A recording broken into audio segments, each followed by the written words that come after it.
आपका स्वागत है हमारे यूट्यूब चैनल पर। और आज हमारे साथ हैं श्यामलाल जी सर, जिनका जो है टीएसपी एसटी में प्रथम रैंक के साथ चयन हुआ है और राजस्थान प्रशासनिक सेवा में तहसीलदार का पद इन्होंने प्राप्त किया है। सर आपका बहुत बहुत स्वागत। बहुत बहुत धन्यवाद आपका, और आपको भी बहुत बहुत बधाई कि आपने ही प्रथम प्रयास में स्कूल व्याख्याता के रूप में जो चयन करवाया इस इतिहास में, वो युवा के लिए प्रेरणा है। आपको भी बहुत बहुत बधाई और धन्यवाद। धन्यवाद।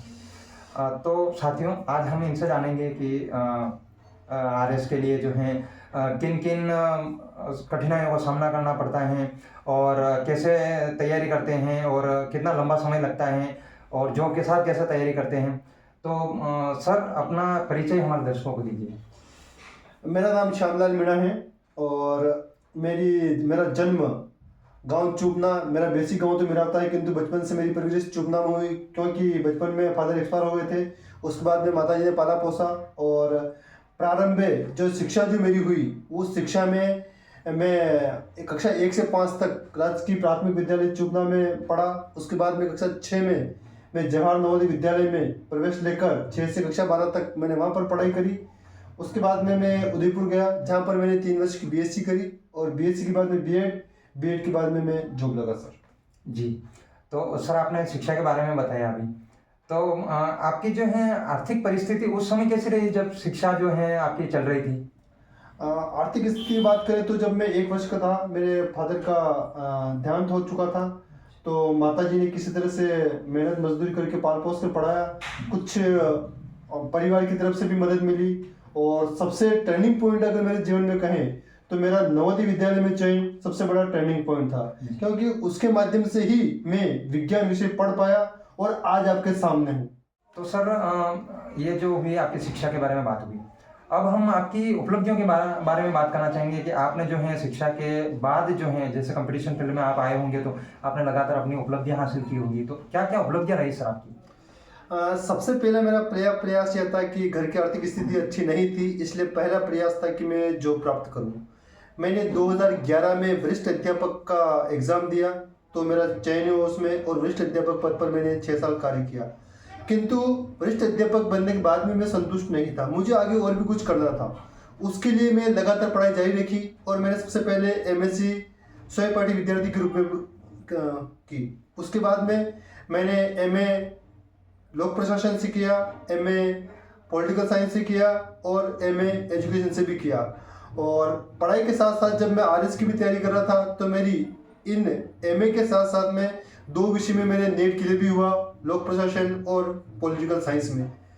उसके अलावा जब मैं पढ़ रहा था तो पढ़ाई के दौरान वापस जब प्रधान अध्यापक माध्यमिक शिक्षा के लिए भर्ती आई तो सीधी भर्ती में मैंने एग्जाम दिया और मैं माध्यमिक शिक्षा में प्रधान अध्यापक पद पर चयन हुआ।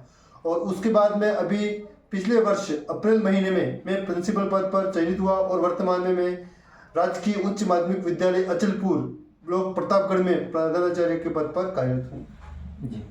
तो सर आरएस की तैयारी में क्या है कि एक लंबा समय लगता है, जैसे 3 साल 4 साल वगैरह मान सकते हो आप। तो इतनी लंबी तैयारी आपने कैसे की और खुद को जो है वो मोटिवेट कैसे रखा आपने? आरएस की तैयारी में 3-4 साल लगते हैं। मैं 2023 से तैयारी कर रहा था, किंतु कुछ मार्गदर्शन की कमी थी और इस कारण से, और साथ में जॉब भी कर रहा था, तो 2 काम एक साथ करने में दिक्कत तो आती है, परंतु मुझे कुछ अच्छा करना था और मैं जहाँ था वहाँ से आगे बढ़ना चाहता था।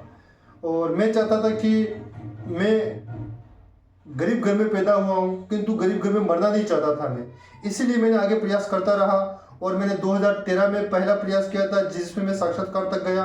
उसके बाद में 2016 में मेंस क्लियर नहीं हुआ था, 2018 में वापस साक्षात्कार तक गया, किंतु मुझे पद नहीं मिला और 2021 में अंतिम रूप से तहसीलदार के रूप में चयनित हुआ। तो मुझे लगातार आगे बढ़ने की जो ललक थी मेरे अंदर और कुछ कर दिखाने का जो जज्बा था, उसके कारण मैं लगातार पढ़ता रहा और अपने आप को मोटिवेट करता रहा। जी। तो सर आपने कितने अटेम्प्ट दिए? मैंने अभी तक 4 अटेम्प्ट दिए। 4 अटेम्प्ट, ये चौथा अटेम्प्ट था आपका? ये चौथा अटेम्प्ट था। जी।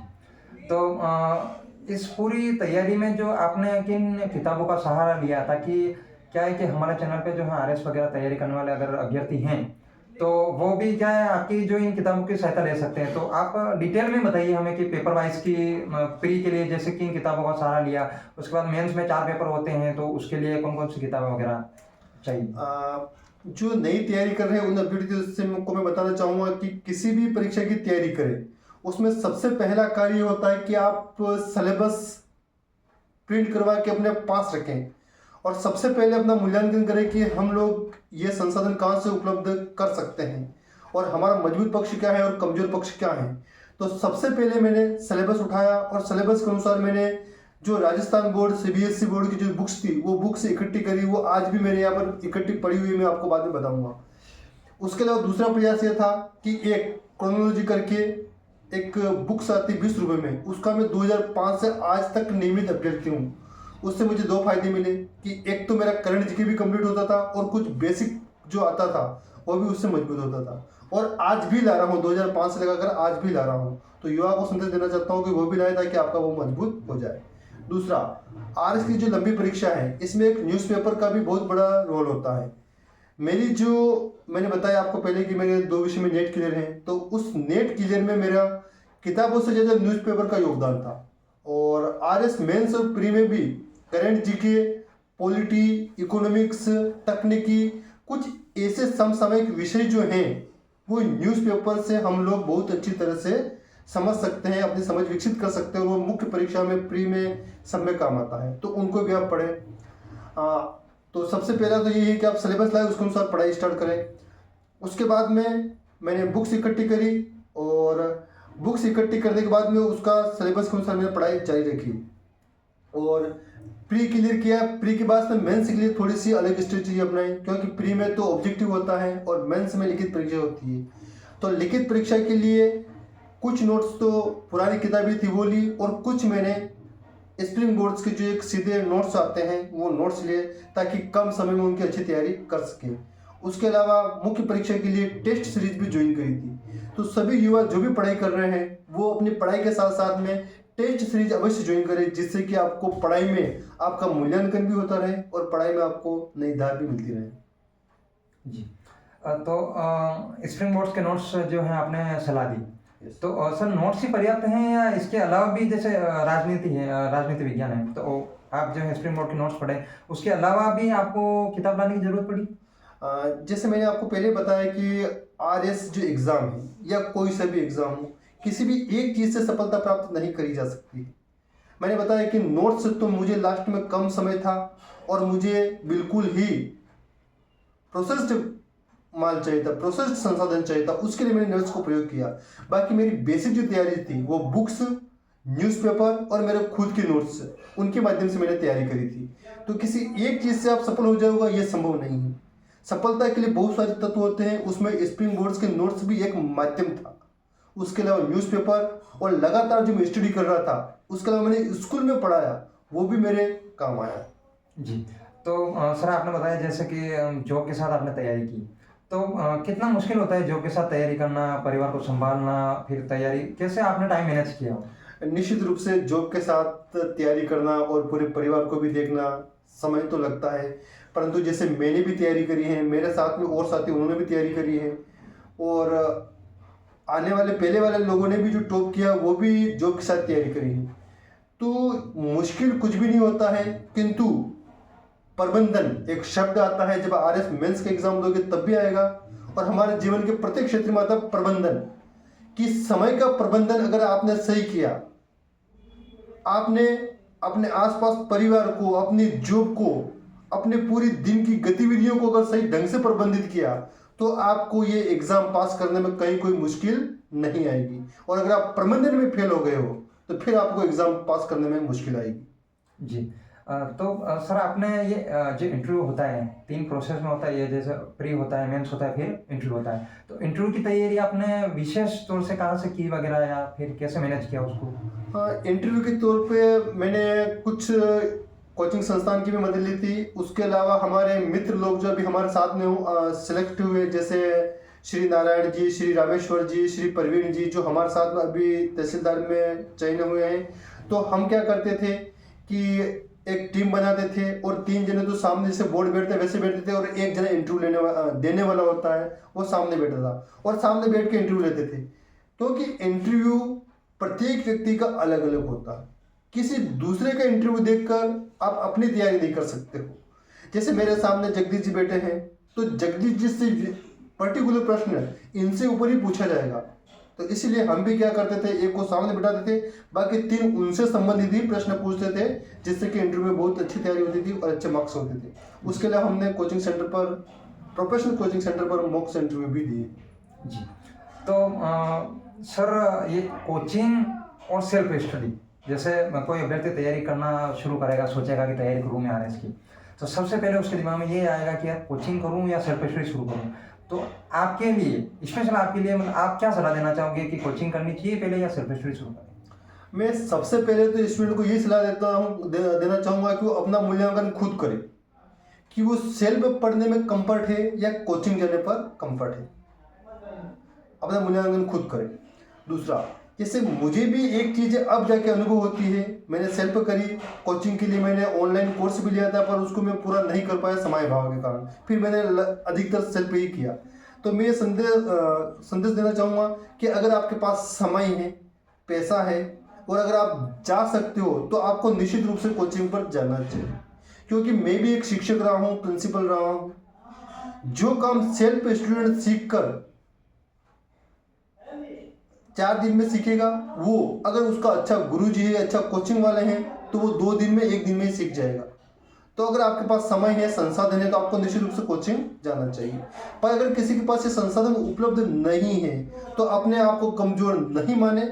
जैसे हमारे पास भी समय नहीं था, सिलेबस लिया था ऑनलाइन, पर पूरा नहीं कर पाए, तो हमने सेल्फ स्टडी करी।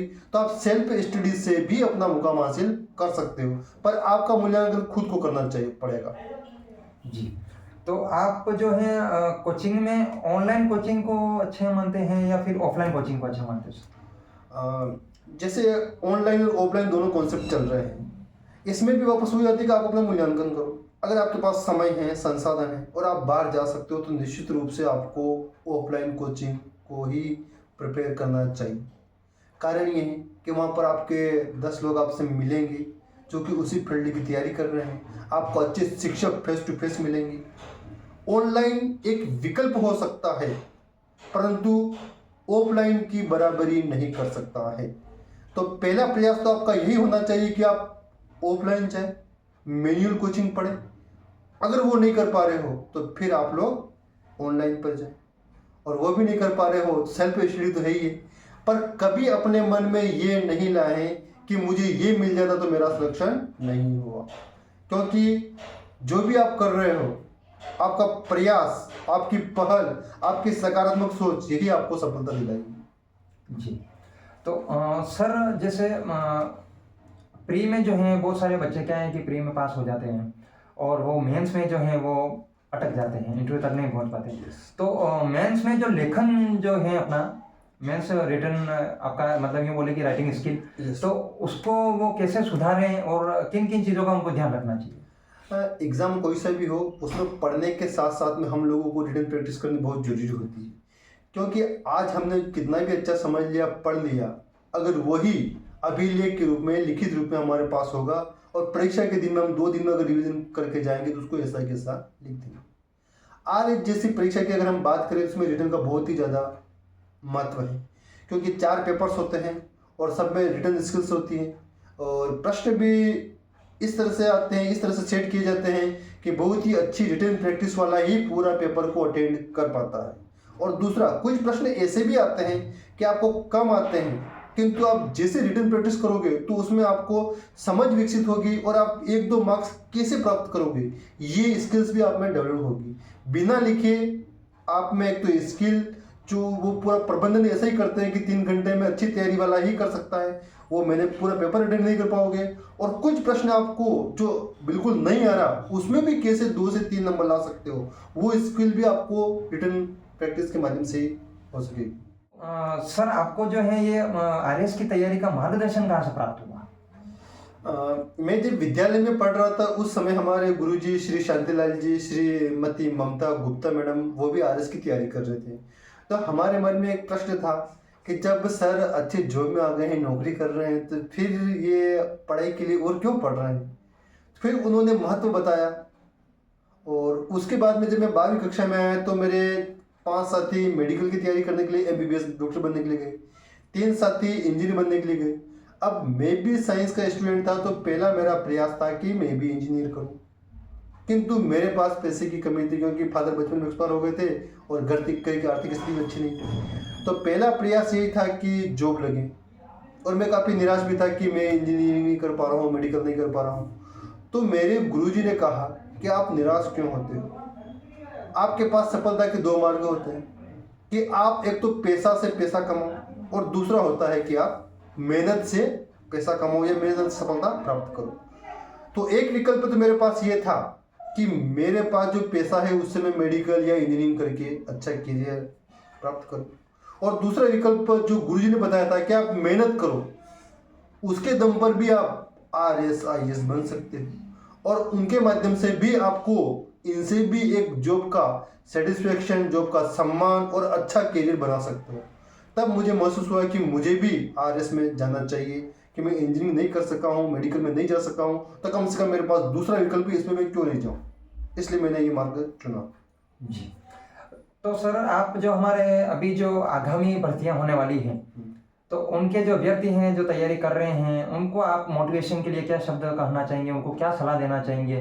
क्योंकि कंपटीशन एग्जाम है, एक ऐसा फील्ड है जिसमें क्या है कि लंबा प्रोसेस लगता है। हो सकता है कभी भर्ती आए, कभी देर भी हो जाए, या फिर वो हो गई, रिजल्ट भी आ गया, रद्द भी हो जाए, जैसे रीट 2021 हो गई थी। तो आप उनको क्या सलाह देना चाहेंगे? अभ्यर्थी को मैं यही सलाह देना चाहूँगा कि आप अगर ज़िंदगी में 35 से 40 साल तक राज्य की सेवा करना चाहते हो, उससे अपनी आजीविका चलाना चाहते हो, तो अपने जीवन में कम से कम लक्ष्य बनाए कि 3 वर्ष अपनी तैयारी के लिए दोगे, कम से कम 3 वर्ष। क्योंकि भर्ती विज्ञप्ति निकलनी, फिर परीक्षा, फिर इंटरव्यू, फिर परीक्षा होती है, फिर रिजल्ट आना, फिर नियुक्ति, उसमें 2 से 3 साल लग जाते हैं। तो 2 से 3 साल अपने जीवन में यह मानकर निवेश करें कि मुझे एक अच्छा कैरियर विकल्प प्राप्त करना है, मुझे सफलता प्राप्त करनी है। उसके लिए आप एक रणनीति बनाएं कि मुझे सेल्फ स्टडी करनी है या कोचिंग पर जाना है, मुझे मेरे पास कौन कौन संसाधन उपलब्ध हैं, कौन कौन की मुझे आवश्यकता है। इसमें मैं युवा को यही संदेश देना चाहूँगा कि आप एक योजना बनाएं, उसके अनुसार आप काम करें और लगातार काम करते रहे, पढ़ते रहे, नोट्स खरीदें, अच्छे बुक्स खरीदें, और लगातार टेस्ट अवश्य दें, क्योंकि बिना टेस्ट आप अपना खुद का मूल्यांकन नहीं कर पाओगे, और कंपटीशन में आप किस स्तर पर हो वहाँ तक आप नहीं पहुँच पाओगे। और हाँ, सतत प्रयास अवश्य करते रहें, दूसरी बातों में कम ध्यान दें। 3 साल आप संपूर्ण समर्पण के साथ अपनी तैयारी में इन्वेस्ट करें। जी। तो सर अभी जो है, जैसे सोशल मीडिया का ज़माना है, यूट्यूब का ज़माना, रील्स का ज़माना, इंस्टाग्राम है वगैरह, व्हाट्सअप वगैरह, तो आप निजी तौर पर इनको मतलब बुरा मानते हैं, अच्छा मानते हैं, या कैसे? क्या एक कंपटीशन की एग्ज़ाम तैयारी करने वालों को क्या इनको बिल्कुल छोड़ देना चाहिए? जैसे मैंने तैयारी की थी स्कूल लेक्चरर की, तो उसमें मैंने बिल्कुल व्हाट्सअप, इंस्टाग्राम, यूट्यूब सब छोड़ दिया था।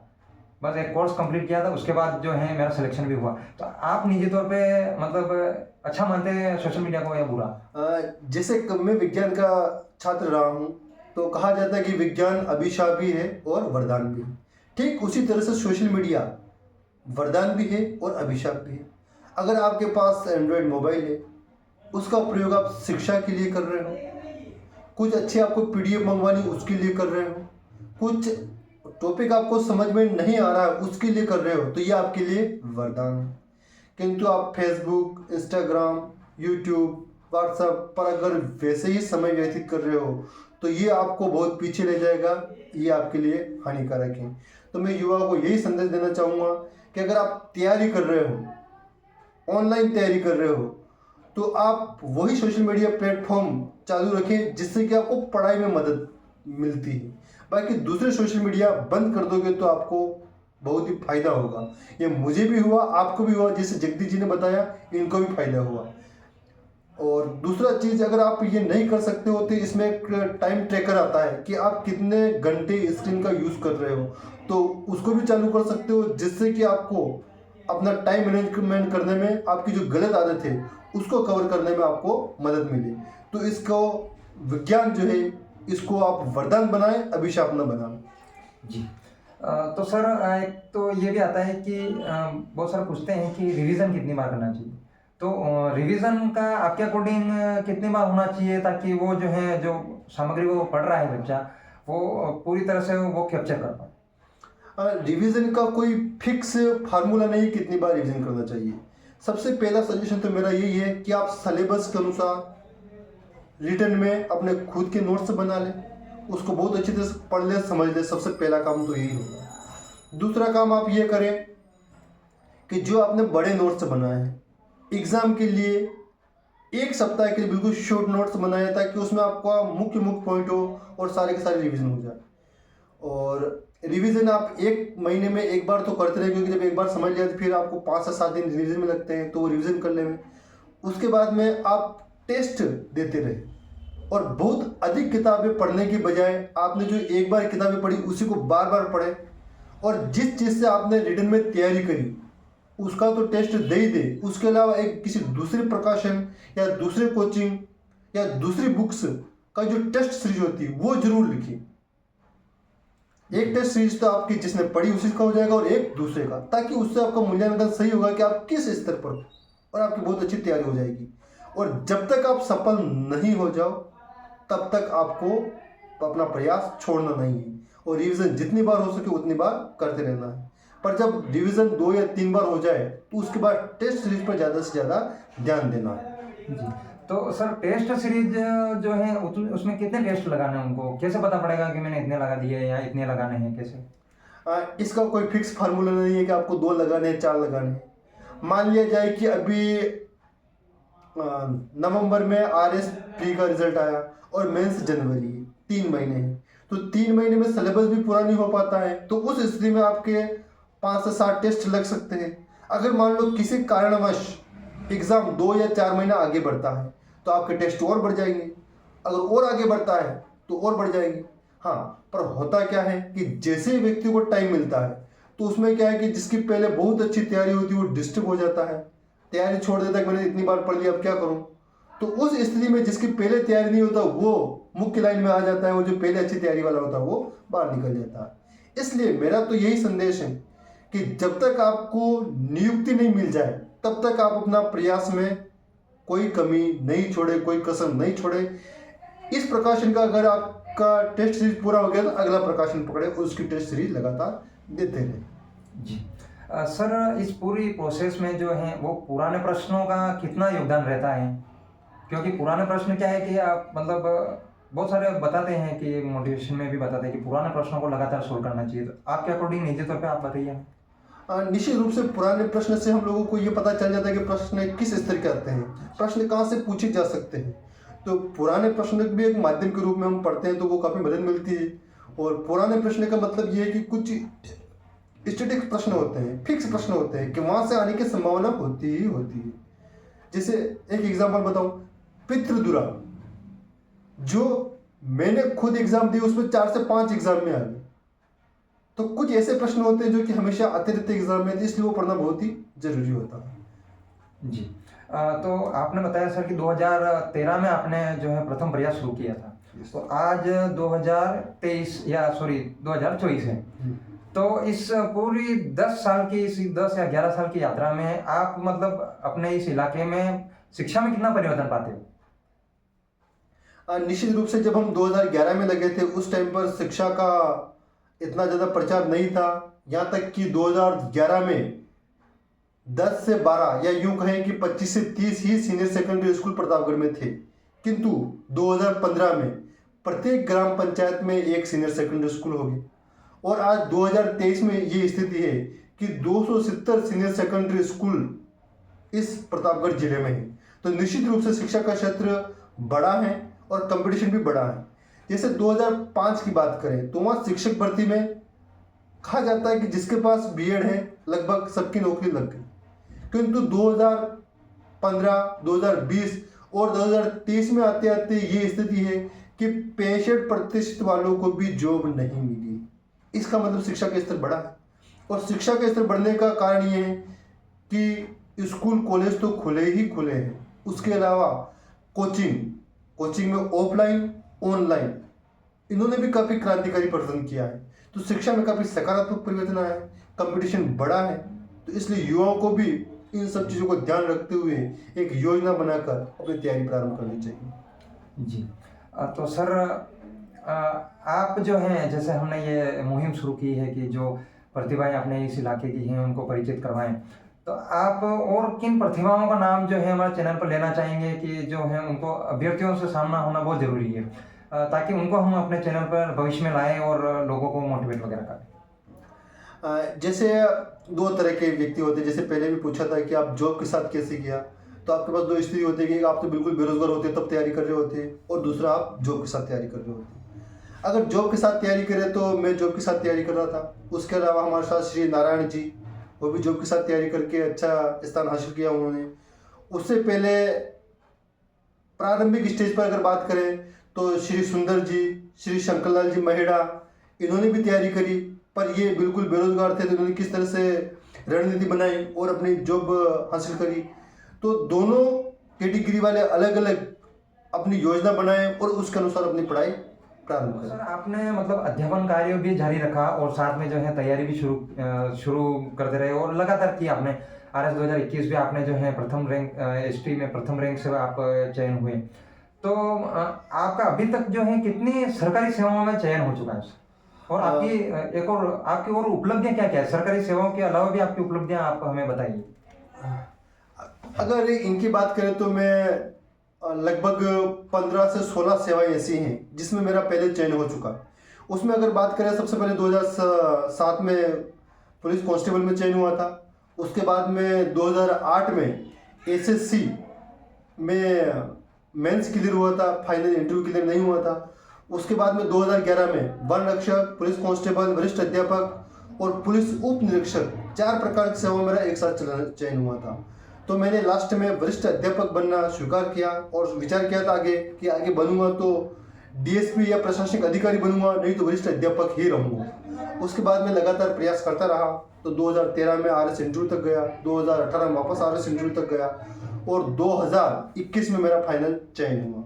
उससे पहले अगर बात करें तो इन परीक्षाओं के साथ साथ जब मैं तैयारी कर रहा था तो मैंने यूजीसी नेट में भी 4 बार सफलता प्राप्त करी, यानी कि मैं कॉलेज में असिस्टेंट प्रोफेसर के लिए भी एलिजिबल हूँ, जिसमें मैंने 4 बार सफलता प्राप्त करी, जिसमें 1 बार लोक प्रशासन से तथा 3 बार राजनीति विज्ञान में मैंने सफलता प्राप्त करी। और इसी दौरान मैं पीजी भी लगातार करता गया, क्योंकि मुझे पढ़ने का लगातार शौक था, जिसमें मैंने सबसे पहले गणित से एमएससी करी, उसके बाद में लोक प्रशासन से एमए किया, उसके बाद में राजनीति विज्ञान से एमए किया, उसके बाद में एजुकेशन से एमए किया और वर्तमान में अर्थशास्त्र से मेरी एमए चल रही है। इन पढ़ाई के दौरान हम लोगों ने जो ये पूरा ग्रुप था, हम सब ने मिलकर एक निःशुल्क कोचिंग जो यहाँ प्रतापगढ़ में जनजाति भवन में वहाँ पर संचालित किया था। तो 4 महीने तक हमने वहाँ पर भी निःशुल्क शिक्षण करवाया, किंतु बाद में कोरोना के कारण वो मुहिम आगे नहीं बढ़ पाई। तो ये कार्य भी हम लोग साथ साथ में करते रहे। उसके अलावा युवाओं को भी हम लोग समय समय पर करियर गाइडेंस से संबंधित बातें बताते रहते हैं और उनके बारे में उनको और करियर के बारे में मार्गदर्शन करते रहते हैं। जी। तो साथियों, ये थे श्यामलाल जी। तो इन्होंने जो उपलब्धियां हासिल की हैं, जो इन्होंने चयन लिए हैं या इतनी सरकारी सेवाओं में इनका चयन हुआ है, तो आशा करता हूं कि आपको ये वीडियो अच्छा लगेगा, आप इससे मार्गदर्शन प्राप्त करेंगे, मोटिवेट रहेंगे और अपनी जो तैयारी है उसको निरंतर जारी रखेंगे। तो चैनल को सब्सक्राइब करें, कमेंट करें और लाइक करें। धन्यवाद।